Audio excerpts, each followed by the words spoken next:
ओम शांति। ये नाम मान शान, साधन सेल्वेशन, ये स्वयं ही विनाशी है। नाम मान शान और ये साधन और आपको सेल्वेशन, जो आपको चीज चाहिए, ये तो सब विनाशी है। वो स्वयं ही विनाशी है, अल्पकाल के हैं। तो विनाशी आधार से अविनाशी सुख नहीं मिलता। आपको नाम मान शान के आधार पर सुख की अनुभूति होती है अल्पकाल के लिए। अगर आप फील करते हो कि सुख हमें तभी फील होता है, वैसे हमको लगता नहीं कि हम सुखी हैं। कोई ना कोई कारण से हम दुखी हो जाते हैं। तो अगर नाम मान शान, साधन सेल्वेशन, इसके आधार पर आपको सुख की अनुभूति होती है, तो ये सारी चीजें तो वैसे ही विनाशी हैं। अविनाशी चीजों से अविनाशी सुख कैसे मिलेगा? कि भविष्य के प्रारब्ध वर्तमान जीवन में दिखाई देनी चाहिए। ये नहीं कि हर चीज भविष्य में ही नूंदी है। अगर उसके लक्षण वर्तमान में नहीं है तो भविष्य में कहां से हो जाएंगे?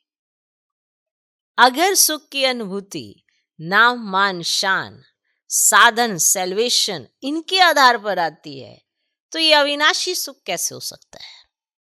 ये तो सारी चीजें ऑटोमेटिकली ही विनाशी हैं। और विनाशी चीज आपको अविनाशी सुख की अनुभूति कैसे करा सकती है? ठीक है। तो भविष्य तो चलो विश्व राज्य है ही, लेकिन वर्तमान क्या है? स्वराज्य। तो आपका अपने ऊपर राज्य कितना है? आपका सुख किस चीज पर निर्भर करता है?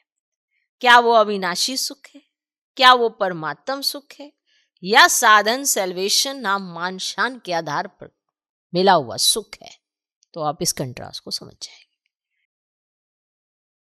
अगर आपको दुख की फीलिंग होती है तो माना ये इन्हीं कैटेगरी में आता है। तो ये अविनाशी नहीं है, परमात्म सुख नहीं है। सुनते भी जाओ और अपने में चेक भी करते जाओ तो पता पड़ेगा।